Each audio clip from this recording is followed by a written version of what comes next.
ولا تقتلوا اولادکم من املاق، غربت کے خوف سے اپنی اولاد کو قتل نہیں کرنا. اور اسی آیت کے تحت علامہ ابن کثیر نے لکھا کہ حمل گرا دینا غربت کے خوف سے، یہ بھی اسی میں داخل ہے. آج فیملی پلاننگ والوں نے لوگوں کو غربت سے ڈرا ڈرا کے نا کہ کھائیں گے کہاں سے کھائیں گے کہاں سے. اللہ کو اس پہ بہت غصہ ہے کہ پیدا ہوتے ہی ماں کی چھاتیوں میں دودھ پیدا کر کے بتا دیتا ہوں کہ میں رزاق ہوں، تو پھر کیلکولیشن کیوں کر رہے ہو بیٹھ کے؟ مجھے چھوڑ کے کیلکولیٹر کو فوکس کیوں کر رہے ہو؟ تو اس لیے اللہ نے فرمایا نحن نرزقکم وإیاہم، ہم تمہیں بھی رزق دیں گے اور ان کو بھی رزق دیں گے. تو کبھی بھی غربت کے خوف سے بچے مت روکیں. یہ اللہ پر الزام ہے.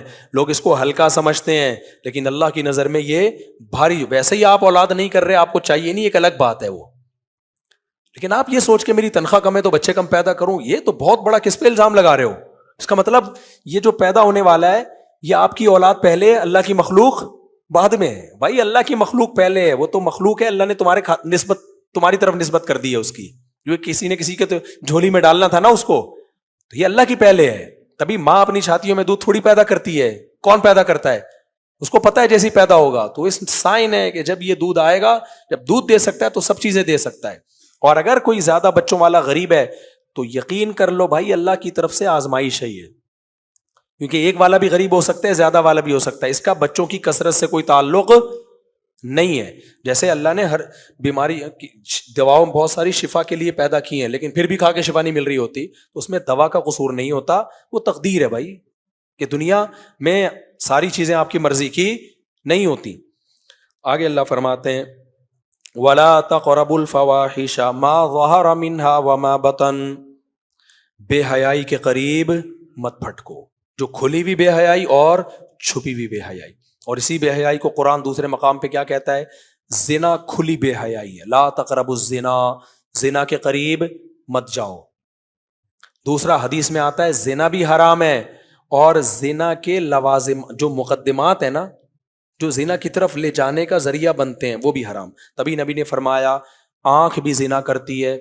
آپ فوش موویز دیکھ رہے ہو انٹرنیٹ پر، یا لڑکیوں کے نیم برہنہ جسم کو دیکھ کے لذت حاصل کر رہے ہو، تو آپ کی آنکھ نے زنا کر لیا. آپ لڑکیوں سے باتیں کر کر کے دل بہلا رہے ہو، کچھ نہیں لگتی آپ کی وہ. بس دیکھو نا، کسی بندے کا فون آئے گا ٹھک کر کے 2 منٹ میں جواب دے کے رکھ دیں.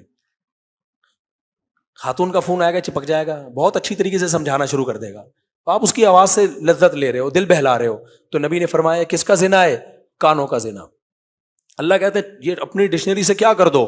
نکال دو.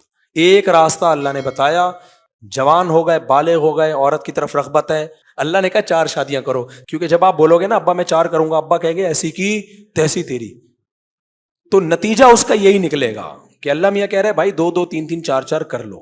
جہلم والی سرکار نے اس میں بھی ٹانگ اڑائی ہے بیچ میں اس مسئلے میں کہ کوئی مستحب نہیں ہے، بس جائز ہی ہے. ایسا نہیں ہے میرے بھائی، اللہ 2 2 3 3 4 سے تو شروع کر رہا ہے، پھر آگے کہہ رہے ہیں مجبوری ہے، اگر نہیں پال سکتے تو پھر 1 کرو. تو یہ ایک اصل کیسے ہو گئی اسلام میں؟ خیر ابھی یہ ٹاپک نہیں ہے میرا. تو سرکار بھی فلم ہے بھائی بہت بڑی، کچھ نہ کچھ مارکیٹ میں سرکار لاتے رہتے ہیں. تو خیر، تو اس لیے ترغیبی حکم ہے اسلام میں. تو اللہ میاں نے کہا کہ بھائی 2 2 3 3 4 4 کرو، تو معاشرے کی ایسی کی تیسی، اس کا نتیجہ یہی نکلے گا کہ معاشرے کی ایسی کی تیسی کرنی پڑے گی. بہرحال کرو نہیں کرو تمہاری مرضی ہے، لیکن اللہ میاں نے کیا کہا؟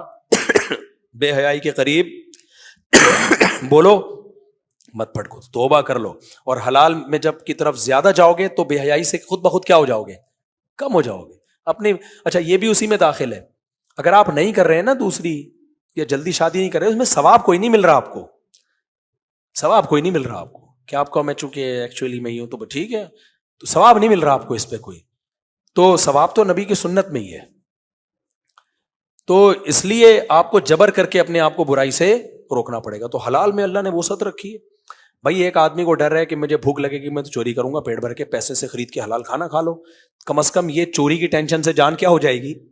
چھوٹ جائے گی. تو یہاں بھی ایسا ہی ہے، حلال میں اتنی اللہ نے وسعت رکھی ہے کہ جب حلال سے آپ سیر ہو جاؤ تو حرام سے 100% بچت نہ بھی ہو نا، اس جیسی ٹھڑک نہیں رہے گی جو ہوتی ہے. گالی آ رہی تھی لیکن پی گیا میں، جو ان لوگوں کی ہوتی ہے جو خاص قسم کے ٹھرکی ہوتے ہیں.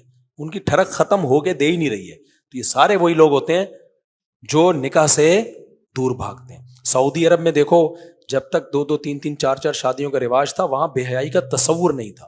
اب پیسہ بہت آ گیا, 4 بیوی ہر آدمی رکھ سکتا ہے. یہ جو لوگ کہتے ہیں نا غریب معاشرے کو 4 شادیوں کی ترغیب نہیں دی جا سکتی, یہ بات ہی غلط ہے. سعودی عرب میں عرب جب غریب تھے نا 4 بیویاں رکھتے تھے, جب تیل کی دولت سے مالا مال ہوئے 4 شادیاں سوسائٹی میں ختم. کیوں؟ دولت آتی ہے تو عیاشیاں آتی ہیں, پھر شادیاں بولو نہیں آتی ہیں. ابھی بھی عرب میں جو غریب ملک ہیں ان میں 4 شادیوں کا رواج زیادہ ہے. سوڈان غریب ملک ہے, سب 4 4 کرتے ہیں. سعودیہ امیر ملک ہے, 4 کا رواج مارکیٹ سے کیا ہو رہا ہے, شارٹ. وہاں بہت ساری عورتیں بوڑھی ہو رہی ہیں, شادیاں نہیں ہو رہی ان کی. تو یہ دولت کی بات نہیں ہے, یہ کس کی بات ہے بھائی؟ ظرف کی بات ہے. تو ہمت کرو, ہے سوسائٹی کی ایسی کی تیسی. اچھا خواتین یہ بیان سن کے میرے بہت خلاف ہوتی ہیں, لیکن جو آپ کی 3 مزید بیویاں بنیں گی وہ خواتین ہی ہوں گی. یہ عجیب رپورٹ ہے. اب میرا یہ بیان خواتین یہ دیکھو ہماری میاں کو خراب کر, یہ دیکھو ہر وقت عورتوں کے خلاف. بھائی میں عورتوں کے خلاف ہوتا تو جو عورت ہی تو دوسری تیسری چوتھی بنتی ہے, اس کو پتا ہے میرا فائدہ ہے اس میں, تبھی تو بن رہی ہے. تو عورتوں کو فائدہ ہو رہا ہے اس سے, نقصان نہیں ہو رہا ہے اس سے. خیر نہیں کرو, تمہاری ایسی کی تیسی جو کر